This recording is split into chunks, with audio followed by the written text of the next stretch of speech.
Workout ಮಾಡಬೇಕಾದ್ರೆ intensity ಮತ್ತೆ mental focus ಎಷ್ಟು ಇಂಪಾರ್ಟೆಂಟ್ ಆಗುತ್ತೆ. ಹಲೋ ಫ್ರೆಂಡ್ಸ್, ಟ್ರಾನ್ಸ್ಫಾರ್ಮೇಶನ್ ಸೀರೀಸ್ ನ ಡೇ 16 ಇವತ್ತು ಚೆಸ್ಟ್ ಅಂಡ್ ಶೋಲ್ಡರ್ ವರ್ಕೌಟ್ ಇತ್ತು. ಸೊ ಫಸ್ಟ್ ವೇರಿಯೇಷನ್ ಬಂದು ಇಂಕ್ಲೈನ್ ಮಷಿನ್ ಪ್ರೆಸ್ ಇಂದ ಸ್ಟಾರ್ಟ್ ಮಾಡಿದೆ. 4 ಸೆಟ್ಸ್ ಮಾಡಿದೆ, ಒಂದು ವಾರ್ಮ್ ಅಪ್ ಸೆಟ್ ಮಾಡಿ 3 ವರ್ಕಿಂಗ್ ಸೆಟ್ ಮಾಡಿದೆ. ನಿಮ್ಮ ರೊಟೀನ್ ಅಲ್ಲಿ ನೀವು ಇಂಟೆನ್ಸ್ ಆಗಿ ವರ್ಕೌಟ್ ಮಾಡೋದ್ರಿಂದ ನಿಮ್ಮ ಎಕ್ಸರ್ಸೈಸ್ ರೊಟೀನ್ ಅಲ್ಲಿ ಎಫೆಕ್ಟಿವ್ನೆಸ್ ಇಂಪ್ರೂವ್ ಆಗುತ್ತೆ.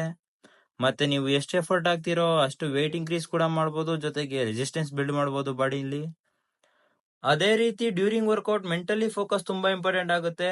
ಇದರಿಂದ ನೀವು ಮೆಂಟಲಿ ಪ್ರೆಸೆನ್ಸ್ ಇರ್ಬೋದು ವರ್ಕೌಟ್ ಅಲ್ಲಿ. ಮತ್ತೆ ನೀವು ಪ್ರಾಪರ್ ಮೂಮೆಂಟ್ ಮತ್ತೆ ಪ್ಯಾಟರ್ನ್ ನ ವಿಜುವಲೈಸ್ ಮಾಡ್ಬೋದು, ಜೊತೆಗೆ ಡಿಸ್ಟ್ರಾಕ್ಷನ್ಸ್ ಕೂಡ ಅವಾಯ್ಡ್ ಮಾಡ್ಬೋದು.